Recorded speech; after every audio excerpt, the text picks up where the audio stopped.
buzima tubayeho mu bintu bitandukanye, hari byinshi bidutandukanya, aho tuva, aho tuba, uko tubayeho, eka nuko dusa, ariko hari ico duhuriye ko twese. Umwe wese muri twe arafise inkuru canke ntayisangije mu buzima bwakubu canke kahise yotubera ishure. Iki ni kiganiro inkuru shure gica ku muhora wa YouTube wa Bukimuni TV. Niye seka subire nguramutse mukunzi wa Bukimuni TV. Iyi ni TV yawe, ni TV yacu yiyemeje kukuzanira amakuru ameze neza. Twabwiye uko tuza turabaha amakuru na cyane cyane y'abantu bafise ibidasanzwe muri bo, bafise kahise kabo ndetse bafise n'ukundi bameze gutandukanye nuko umuntu mu buzima busanzwe asanzwe yimereye. Ndacari bira ariko iyi ni Bukimuni nabikubwiye mu kiganiro nkuru shure. Uno munsi twagendeye nde dufise umunyonzi adasanzwe. Ni umunyonzi w'ikinga afise ukuboko kumwe ariko ingene abikora biratangaje. Tuza kuganira byinshi nawe atubwire kuva avuka ndetse ugera uno munsi akazi gasanzwe kamutunze ko tubona bikora kandi afise ukuboko kumwe abigenza gute. Gufata ifire ikinga rifise amafire menshi ariko wakoresha ukuboko kumwe biramworohera. Gumana natwe ndacari biri. Iyi ni Bukimuni.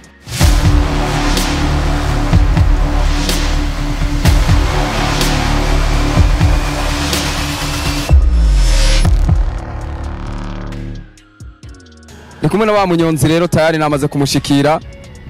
Reka mbanze mfata akanya ndamuramutse. Ndabaramukije. Yego. Tugusanze hano ku kiraro. Iki kiraro cinjira mu Nyakabiga ndetse kwibarabara benshi akunda kwita 28 Novembre niho tugusanze uri umunyonzi. Mbere nuko tugera ku kazi kawe basanzwe bakuzi kuzina ryande. Kwizina rya Ntiramheba Alfred. Yego. Alfred avukaye. Avuka Gitega Mutaho. Muri komine Mutaho.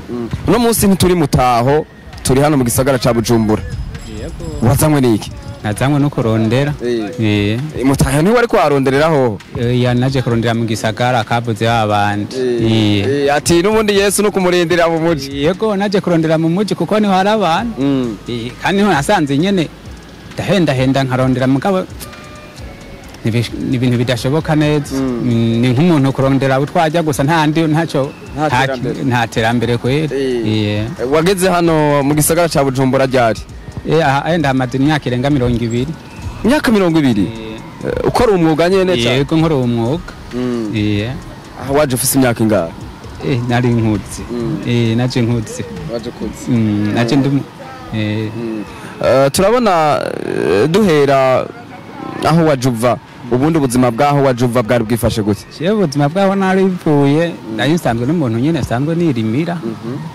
Yego, n'ubu nfise ukuboko kumwe isuka ndayishoboye kuyitora kandi ndarima kandi mu muryango wanje nakuze ndima. Wavutse ni Alfred yavutse guca canke? Je navutse guca nyene, navutse ndi kimuga. Yego. Nyuma kuvuka guca wajuri adapta mu buzima gute? Cewe nararavye kwa ntoza guseka nsanga hari ibintu umuntu ashoboye kwikorera kuko haje umuntu amugara mu mutwe itamugaye mu mutwe ashobora kumenya kuntu wibesha. Utamugaye mu mutwe. Ariko biratangaje. Kinga wagize gute? Kinga nagize gutya nyene ndi umwana w'imyaka 8. Ubona birakunze? Mbona birakunze. Amanda ari kure yako ruguru ntwara imizigo ino ndarikora ndarimanukana. Bigenda gute? Biratangaje ingene ushobora gutwara ikinga. Turazi yuko mu kuboko kw'iburyo kenshi baba bahashize ifire y'imbere. Ntivyakugoye? Je kinga nagize mu bintu ugiye benshi barambaza ugiye kuraba ikinga ry'ubanje ukaza kurikora ntabyo birasize n'ubwenge kuko mbajije ko ndarinyonga ntabyo womenye wowe bumvuga mvuga ingene wagize kuko ivyo ukoresha sijyo wigiyeko. Sijyo nigiye ku mugani nigiye ku bwoko bwaje. Nigiye ku mugahena ya nyene matabara. Twese twarize ikinga hari ubwo ufashe ifire y'imbere, pine y'imbere cinyerera kaburaguye kandi ko bigaragara ifire y'inyuma kenshi biri ku mukuboko kw'ibubambe. Iri mu kubafa mugabo kugenda ashaka gutoza ifire. Ugafata ifire? Yego. Ibintu bitangaje uraza kutwereka. Yesu iryo namaze kuriyopika urabona ari afisi y'ukuguru. Mugabo nirindi ryo ryose ko ndorigenda ko ryose ryo ntoye ryose ndagenda kuko nkukundagiye. Ariko mbere yuko uza kutubwira na cancane buno buzima bwa rino kinga n'ubundi buzima wagiye uracamwo, wabona ubanye gute n'abantu mu kibano ingene wagiye urakura na cancane hari gihe abantu bamugaye usanga batabaha agaciro. oya je nakuze ngendana n'abandi bana mbona dukina bimwe dukakora bimwe je nakuze mu bisanzwe nakuze muri stress yo kuvuga yuko mugaye je yatayirimwe mu mutwe wanje wabona bikwiye nabona yuko menga birakwiye none ko ni icyo nshaka ni Alfred yoba yaragiye ku ishuri yararonse amahirwe yo kuja ku ishuri oya cyapfiriye Aisha nta n'uya mbere naciye nibi biharo by'amafaranga byaciye bimfata nkiri muto ariko naho bukiri muto ku myaka yo kuja ku umwana ageze ku myaka 6 abageze kuja ku ishuri amafaranga ntuburayamenye byapfiriye rero kugira ntuje ku ishuri kera higisha yagamukama nizoze wasanga zihari zige ayereze zege kuhira gatolika niyo nagiye muri cyana namwe mvuga ngo agiye ku ishuri ariko ni Alfred abazi kwigana abazi kwandika no gusoma ya iyo uri kuraraba yaba nkawe wavuye mu ntara hagati ukazana mu gisagara ca Bujumbura n'abandi basanzwe baraza nigikibona gikwega abantu babajene cyane kandi bafite ingufu zo gukora nizo zo kurima ariko abona ko bahurumbira ibisagara bamwe umwe wese afise ikimuzana umwe wese kandi aje ngaha baje kurondera ariko naruguru umuntu yoharonderera kandi bigakunda hari amatongo worima nkuko wabivuze ko usanzwe uri n'umurimyi no kuri mu bishoboye urashobora kurondera na ruguru ukarondera n'ahandi karondera n'ahandi kuko urose kimwe utegeza kuza kurondera amafaranga ahandi hamwe urashobora kuharonka icyo kintu ugasanga himbutse ibirimwa mugabo ukaca ugenda ahantu kubanza gukora ukarondera agafaranga ukaraba icyo ko gusahiriza mu ngari nk'akumukozi kugira ubuhibe umukozi uno munsi rero turavye ubuzima bayemwo kuva ico gihe turazi ko umuntu agenda arahura n'ingorane nyinshi kwigera hano mu gisagara ca Bujumbura vyagenze gute washikiye inyonga je nashitse nyonga nayo gakinga nako namanukanye kari gwanje ntabwo nari nta pike nagiye kari kavuye mu buhe buryo rero kavuye mu buryo bw'iwanje nyene mu ndimiro mu bintu nyene nacuruza ariko bigenda gute ukabangura isuka n'ukuboko kumwe ukarima ku buryo unimbura ugashora ukagura iki ndene bikurima je ndabishoboye ndabikubwiye gutyo nyene karimisha ukashobora kurima ahantu nyene ikivi kibone ku munsi wose cimbere washaka natanguye guhonyera muri Bujumbura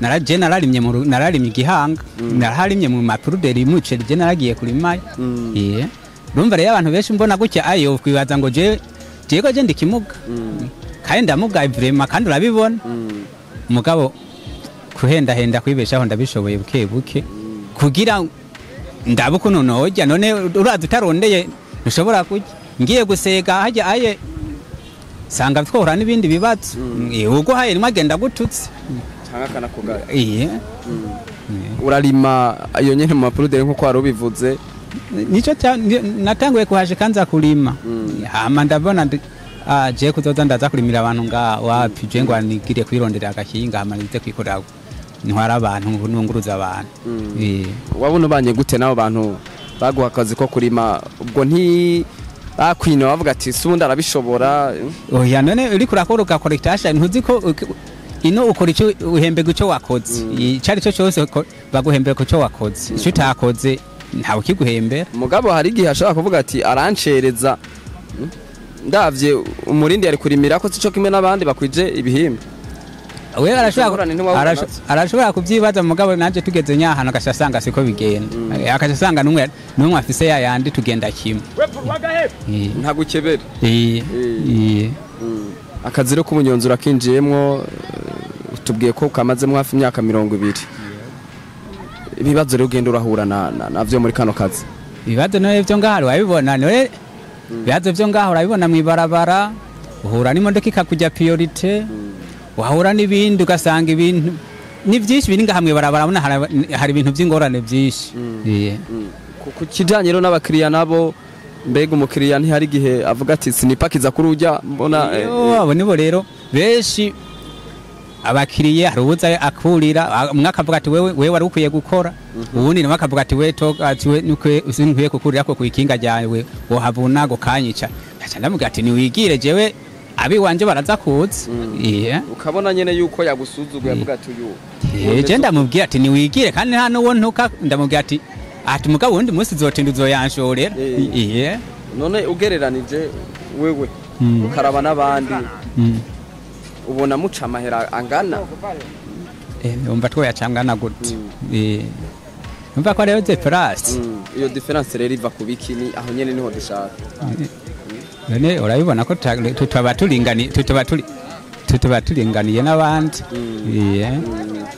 bituruka nuko kuntu bakwinuba ubundi mu bisanzwe ushobora nko guca amahera ngahe ku munsi wewe hamwe uvuga ati maze guca amahera menshi naya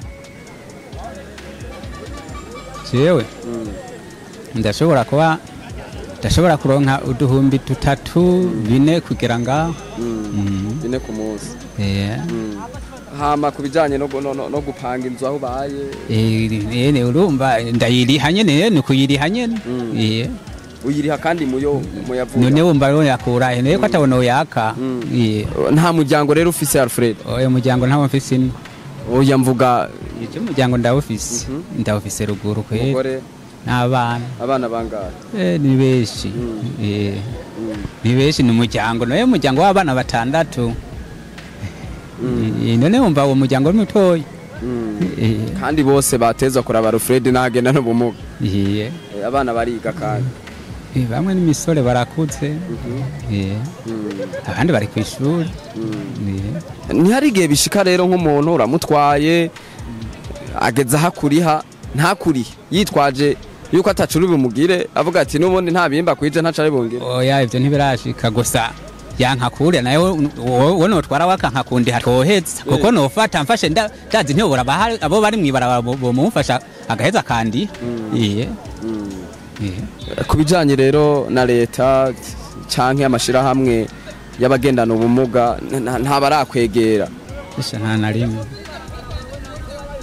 na rimwe kweri danyegera nta na rimwe none woho nturabiyumvira kuvuga ati nanje ndabegeye cyene ko namandiko ndayaga n'abanyamakuru namwege bamenyesha makuru nkaba ntabona numwe avuga ati uriya muntu twaramwumvise uye twomurondera uko twomuronka je nta none umva umuntu agushaka kugufasha rafise none nkanda ndagitanze gutya ari uwo shaka kumfasha niyo menya haci ukuntu uyondonka none nkuwo shaka kuri mwege niyo cyaheza mukavuga tujya tumurondera nino twomuronka none wibaza ko byo biva kukikira ico ntaco no umenya hakuribaza ati beriki none batatwegera wama wumva amashiramwe ahari ico ntaco no umenya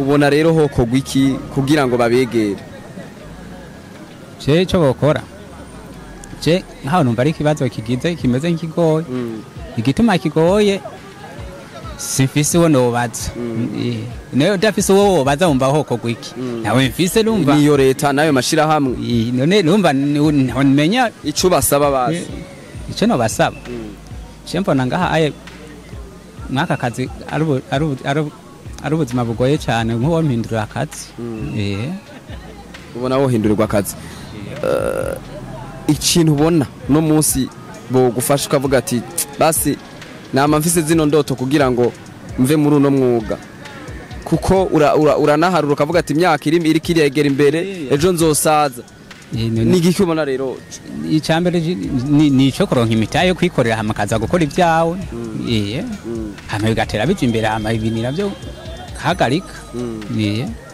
kuko ahandi hari ubwo ndiko ndarondera ariko ndondera ntari buronye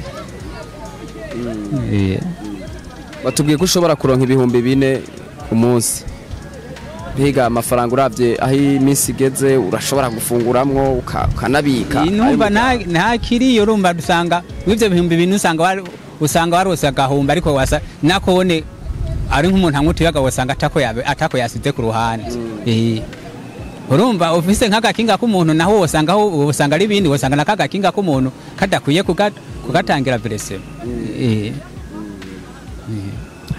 abanyonzi rero bagenzi bawe mubanye gute tubanye neza ni hari gihe kubera bavuga ati ntari shapu haje umukiriya bagacayiruka bagaparika imikinga imbere yawe oya ko agenda kose umwe wese haje Imana yamuraganiye ku munsi aragitahana ushaka ugende gute ivyo Imana yaguteguriye umunsi tegeza kubitahana Alfred rero no munsi wifuza kumufasha yo musanga hehe ni nimero za telefone je nimero yo wanje ni 79 +65 733 imitere nayo ni 69 195 489 izo nizo numero ziwanje za telefone ngendana. Ariko dusubiye inyuma gatoya tugasubira cagiye mu burimyi, wavuze yuko harageze igihe urabona yuko ntaco uri kurakora ntaco uri kurinjiza, ubwo ntihari abakoresha bagendana ubumuga kugira ngo bobo biterera imbere mu gihe abo bagendana ubwo bumuga nyine ataco biba biriko birabafasha? Ati aho mvuga nti ubwo nta baprofita ubwo bumuga kugira mwe mu bateze imbere mubeho ivyo vy'umunsi umwe gusa? Shewe ivyo ntibirashika. Ntibiragushikira, urakora ukigira. Yego. Leta rero nigiki uyisaba? Leta no yisaba uburyo bw'intererano kanyu ikamfasha nkaronka gatahe nkivira mwiri barabara kuko bona ari kumuyaga, kuko ikinga wibaza ngo uri kuragenda kuri ryo uko tugenda niko rikumara. Madiri si ikintu kivuga ngo niraha uko ugenda ko niko ritera ari kuki. Kana ni ikintu cy'umuyaga uri kurakwega. No munsi uretse ivyo vuga ati baguha umutahe niki nakaye kazi kandi ubona avuga ati aka ndabona konyorohereza kandi kakampa amasaziro uwo mfasha kakama? Jewe ibintu byo gukora umaze kuronka uburyo bw'ibyo ukora sinoshobora kuri ibintu nkora ufise umutahe. Ni byinshi korora birakenewe, korora ibitungu, korora ibiki, urumva uhereye ku inkoko n'igitungwa, ingurube n'igitungwa, inka n'igitungwa, ivyo byose ufise uburyo bwo kwikora nta na kimwe kitokwigira uronderamwe ngo uronke. Ni kihe kintu wibuka kiba gishobora kuba carakubabaje uravuga ati iki kintu ni kubera kibaye kubera buno bumuga bwanje? Ni giki wibuka? Je naco nibuka. Nta hantu uratsitazwa canke ubone kubangamiwe kubera ivyo? Oya, je naho wombwira ati wakimuga woje ndakubwira wewe ko wayibonye ko ndikimuga nta kindi. No kuvuga ati waravyakiriye nyene? Je naravyakiriye ko byabaye. Ariko nisanze kuva ndi umwana nkaco ubwenge, ariko nisanze je naravyakiriye mu mutima wanje byose. Wewe umbonye ko ndikimuga muga kubwi wanje ndiko ndironderera, mbona yuko atawundi twese tungana, niwe ko atawumpa niha. Uriya ni nakaye kajambo rero wotekererana cyane abantu bagendana ubumuga ariko ugasanga mu mutwe harimwo kwama bateze ibiganza? Oya, umwe wese afise kode yagwiwe. Niko ntumubuza uwaturanye umwuga wo gusaba ari wo gusegerereza arawufi abona bishoboye nagende, jewe kwere ntavyo noshobora.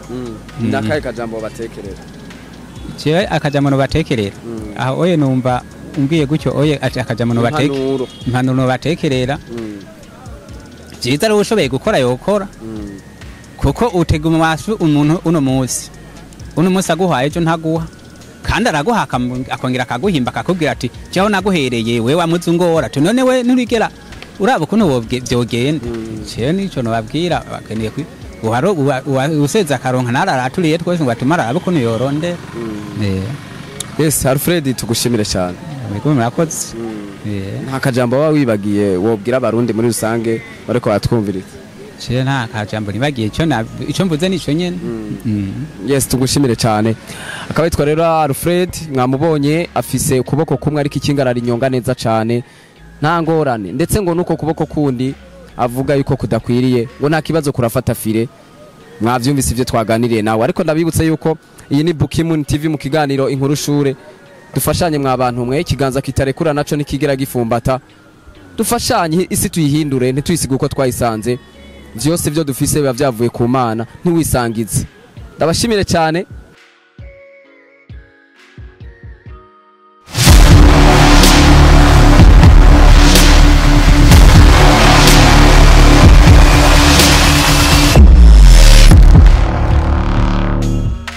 Yes, turacari hano kwa Alfred hasanzwe arangura imirimo yiwe yo kunyonga ikinga mu kazi kiyo ka misi yose, ariko turi kumwe numwe mu bamwakiriye kuri kino gituro canke abasanzwe baparika.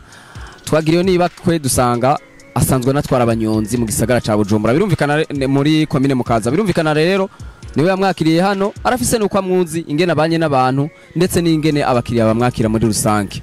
Ntango nenda kuramutsa amahoro two tuganira nande Nduwimana Evariste. Nduwimana Evariste no hano mu gisagara ca Bujumbura cyane. Sanzwe ndi umukuru wa taxi vero muri commune Mukaza. Vuka ye mu Musaga. Vuka mu ntara ya Ngozi muri commune Busiga. Wazanywe hano i Bujumbura nawe no kurondera nk'abandi. Nari naje Bujumbura nje kurondera nk'abandi. Ama bica birashikana ninjira mu mwuga wo gutwara ibintu n'abantu ku makinga. Yes, urumva rero ni usanzwe unatwara canke umuyobozi w'abanyonzi hano muri commune Mukaza. Twari ko tugirana ikiganiro n'umugabo witwa Fred afise ukuboko kumwe novuga ko asa no kwatangaje muri kano kazi. Mwamumenye ryari mwebwe? Alfred mu bisanzwe ibi by'ukurongora taxi vero bitangiye 2006. Bamaze kungomwa ba taxi vero abaye amatora aranyizera barantora gushika n'uyu munsi. Hama Alfred yatangiye gushika ngaha mu ma 2003. Amaze gushika hamwe abandi ba taxi vero baje ari bashasha babaka akayoga ko kugira bamenye kimbuga.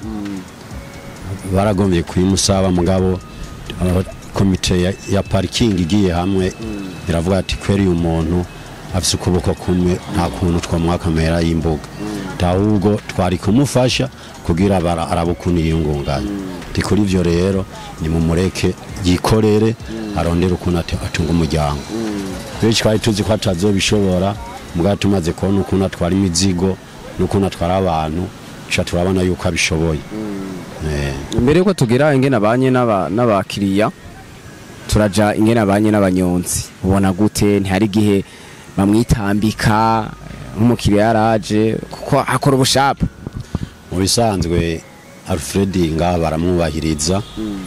Ni n'umuntu akunda guhanura keshi iyo habaye n'amatati muri bo akabahanura kandi bakamwumviriza.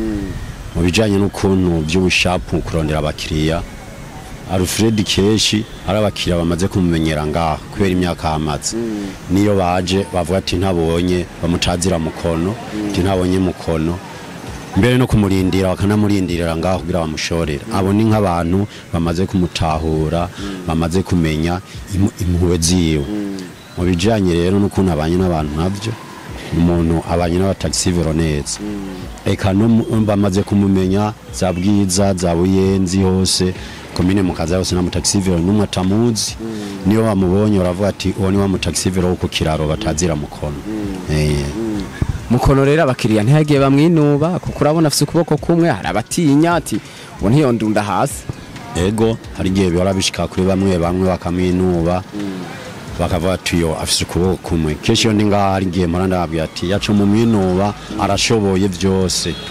Uti mbere nta n'umutaxi vero ashobora gupakira nk'ivyo apakira kuko umunsi umwe yarapakiye ibiro 100 by'ibiharage je nibonera. Hama ikitaye ko nuko no hanura nk'abantu bamwinuba ko bareka kumwinuba. Nejo ubundi haraciye umuntu ngaha amuhamagaye ngo amutware abonye afise ukuboko kumwe aca aravuga ngo yango subira inyuma ngo wewe ngo sinabonye ko ufise ukuboko kumwe ngo ntiwoshobora. Uwo muntu aciye namuha impanuro ndamubwira ati kweri umubariye nabi ahubwo ari kumuremesha ako bari kumubwira ijambo nk'iryo. Ni kuko ujyana umuntu nkawe siwe yavyigize byamushikiye ari umwana yabibonye kujya nawe. Tivyiza rero bamumenye kuntu muza muvuga arangaje mukoresha mu kubwira umuntu bivanye n'umuntu ameze nk'ujya ko utumye aca yihebura.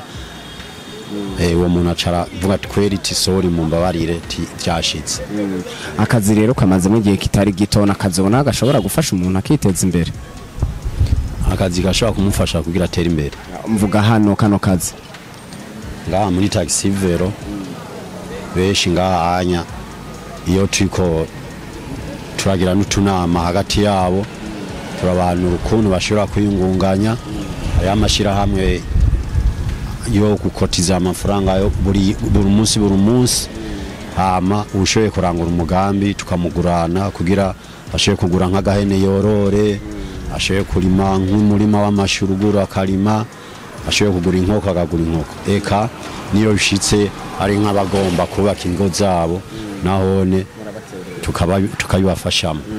Nakahe rero kamuwotera abantu bagenda no bumuga tuko turazi ni benshi ugasanga aramugaye ariko ukabona ko yokora. Nakahe kajambo batekerera urabiye kuri Alfred mu maranye igihe? Ndabiye kuri Alfred tumaranye igihe abagendana ubumuga barakwiye kumufatira kwa karorero kuko hajya ubumuga hakuru ntakuru buba mu mutwe. Iyo umaze kubona ngo ko mugaye kuguru canke ukuboko ugaca ubishira mu mutwe uca usanga no mu mutwe uciye umugara, ariko uvuze ati ndashoboye ugaca uraba akazi ushoboye nko gushona, hariho n'abashona ibirato kandi bamugaye amaboko ugaca usanga barabishoboye. Nibaze yuko imyuga ni myinshi ishobora gukorwa n'abantu bamugaye, ko na Alfred iyo avuga ati ko mugaye reka nze gusega nawe nayibabariye yuko bitamunezereye yahisemwe gukora. Nabone rero nibaze yuko bokora nka Alfred bakakura amaboko mu mpuzu bakareka kuza barasaba, nabone bakaraba ibikorwa bashoboye bakabikora. Tugushimire. Murakoze. Mwakoze gukurikirana ikiganiro Inkuru Shure gica ku muhora wa YouTube wa Bukimun TV. Twandikire kuri izi nimero nimba wifuza gushikiriza intaye yawe canke kwamamaza ibikorwa vyawe. Umana natwe kuri Bukimun TV.